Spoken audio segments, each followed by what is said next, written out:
Hey everybody, it's Carmela. Y'all know I love doing videos and I love talking to you. So today I've decided that I'm going to share my new journey with you and I'm going to share it via video.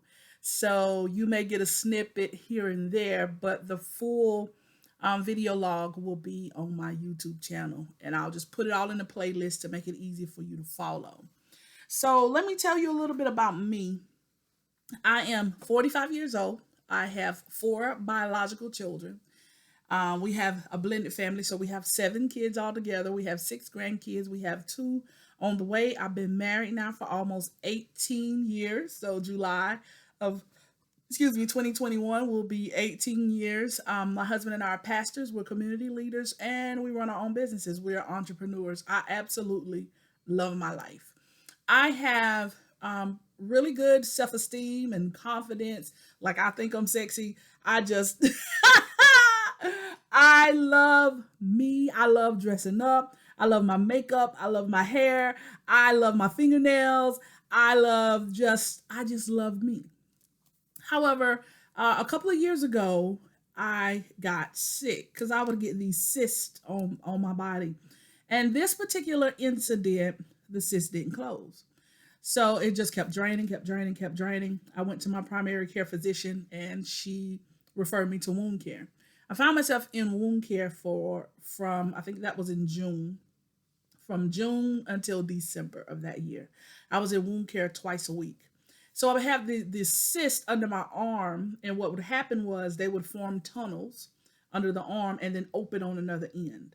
And what I mean was they could actually take, because they would have to measure it every time I went to wound care. It was very painful. They would take their measuring instrument and they can put it in one hole and it would come out the other under my arm. So I ended up being referred to a specialist and found that I have a condition called hidradenitis. Hidradenitis is just where the body doesn't process off the bacteria and things like that in your body, and you end up with these boils, these cysts under your skin, and even though it looks like it's closing up, it really hasn't closed up. It's forming tunnels and stuff under the skin, and so builds up infection. And so I had already had a cyst in 2016 removed from my neck. In 2018, I had one removed under my arm. Then 2019, it came back and wouldn't close. And that's how I ended up getting the diagnosis. So I'm grateful. And from that, I had my right arm. They removed all the sweat glands from under my right arm. Stick with me because I'm getting ready to start a new journey. Just stick with me. I just giving you a little backstory. They removed all the sweat glands from under my right arm, and I ended up, the stitches just fell apart. And the doctor would clean it and everything. I would go back up in there and it would not close. So I literally had like a 4-inch gap under my arm.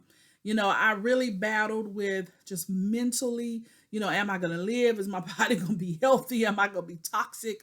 And the doctor said, no, it's going to close. And I didn't understand what he meant, but it closed. It took it about 12, about 3 months before it closed, but it did heal from the inside out and it closed on its own. So I have a big scar right here. I had that surgery in August. No, I had that surgery in October. In December, I had the surgery on my left arm. I'm left handed. And so we had that one last because I wasn't able to use my arm for a little while. So we did the same thing on this side. Then remember, I told you I had a cyst removed from my neck in 2016. The cyst would continue to come back on the other side of my neck. So I got cut from the left side of my neck to the right side of my neck in 2020. So I had two surgeries in 2019. In 2020, I think it was May, May or June or July, something like that. Anyway, but I had the surgery on my neck, where they had to remove all the scar tissue, they had to remove the cyst, they had to remove the tunnel, all that skin under there, and then here we are, another 8 to 12 weeks for it to close and heal. Then I hurt my knee, and in 2020 I tore my meniscus, so I had to have knee surgery. 12 weeks of therapy with knee surgery. And my knee still is not 100%, and it's been over a year. And that's because my knees are really bad and I have bad arthritis in my knees. I also have high blood pressure that I take medication for. So I take quite a bit of medicine, supplements, and things of that nature. And I can't remember. Oh, so my knee doctor told me that I need knee replacement surgery. I need total knee replacement. And my weight was not helping. By the time I get to the knee surgeon, I am just exhausted because, I've had all these other surgeries. And I had gone years, I had had surgeries. Like, I had figured out how to cope with whatever was going on with my health. And here I am just constantly out of work, just, trying to stay mentally strong. What people don't understand is when you're going through sickness and you're healing, people will check on you for the first couple of weeks. But when you're having surgeries back to back like that, a lot of times you're kind of on your own. Now, my husband was absolutely amazing because he had to help me through, things that I couldn't even do for myself, just basic things I couldn't do for myself. But when you're dealing with all this, so when I got to my knee doctor and he's talking about, Camilla, you got to take control of your health. I was ready to listen. So he said, would you be willing to go and talk to a doctor about weight loss surgery because you're a candidate? I didn't really know what a weight loss surgery candidate would be. But remember at the very beginning of this video, I told you I just when I look in the mirror, I'm like the cat that sees the lion. I know you've seen that meme where the little kitten is looking in the mirror, but the reflection that it sees back is this lion. So I don't have those self-esteem issues. But I was ready to be realistic about where I am with my weight, right? So he said, you got two choices. You can get off this weight and prolong knee surgery for at least 10 years, if not longer. Or we're going to have to go in again and do something partial for your knee. And then when you get over age 55, we'll go back in again and do a total knee replacement because my knees just cannot handle my weight. So that was in July of 2020 in the middle of the pandemic. And so I didn't really get any callbacks. But it's still been on my mind. I've still been thinking about it. Fast forward to the beginning of this year, 2021.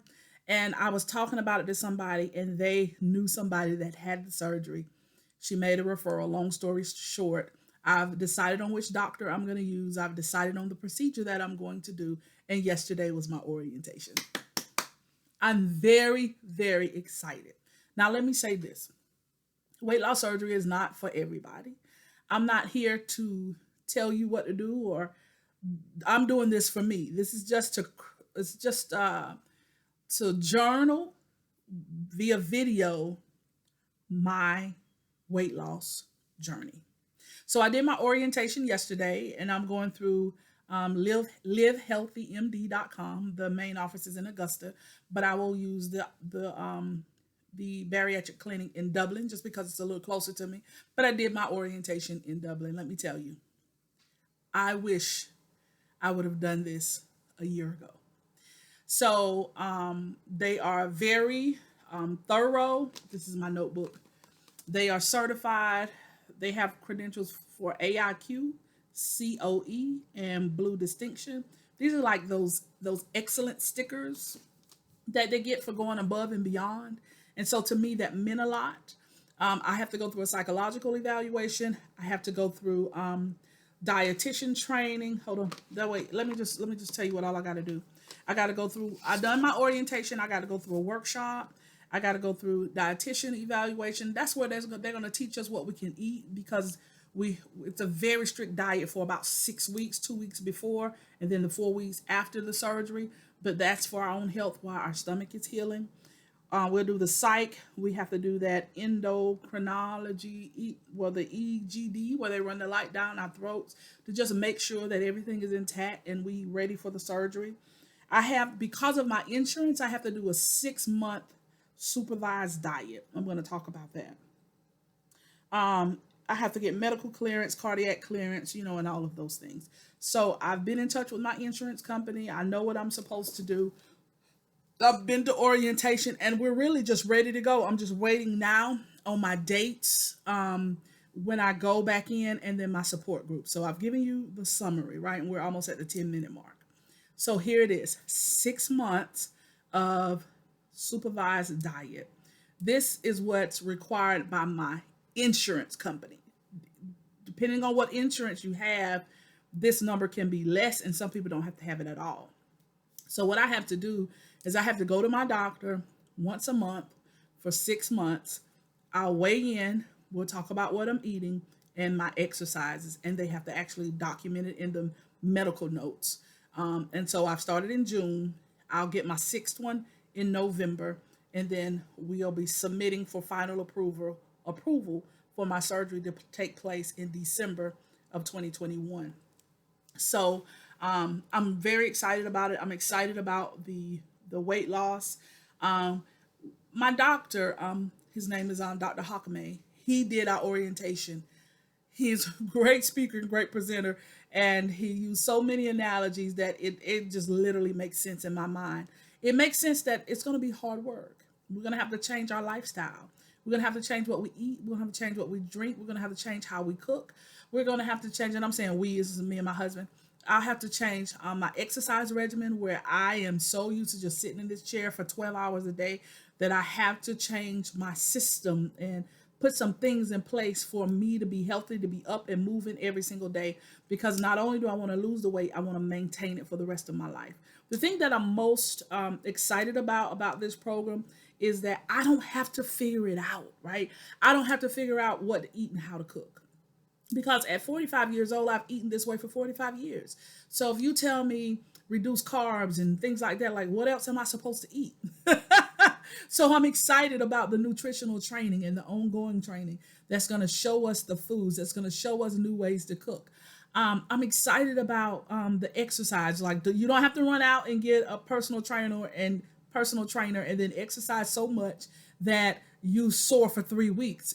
He's going to show us how to do it gradually. So phase one for us, when we left yesterday, our assignment was not to drink calories. So we'll only drink water and sugar-free drinks. No drinks that have calories attached to them. So I started that yesterday when we left. So it's been 24 hours. This hasn't even been 24 hours yet. So it's been almost 24 hours, but I have not drank any sugar. But I will say this, I did go get my coffee this morning, part of my routine. I know I'm going to eventually cut that out too. And I got it with Splenda because I'm so used to sugar. But I drank it. I did. So I did drink it today with Splenda, and I'm committed, right, y'all? I'm committed to me. Now, listen, I was talking to one of my friends, and I was just so upset. Like, every time I would talk about my weight, I would just get so emotional. And she was like, "Why are you so emotional?" I said, "Because I can't believe I allowed this to happen to me." And she said, "Could it be that you just haven't made you a priority?" And that immediately helped to lift a weight. Because when you are serving at heart and you got 7 kids and 6 grandkids and you're a pastor, a community leader, and an entrepreneur, let me tell you, there's a little time for me. Y'all, self-care is so important. You may not be to the point that I am, where I'm 200 pounds overweight. 200 pounds overweight, 5'3", over 300 pounds. I'm way overweight. Don't allow yourself to get to that place. Make you a priority. Take care of yourself. Eat. Get out of the house. Exercise. Walk. Encourage yourself. Do those things that you would do for somebody else. Do them for you. I'm excited to announce that I'm making me a priority. This is just day one. I love you.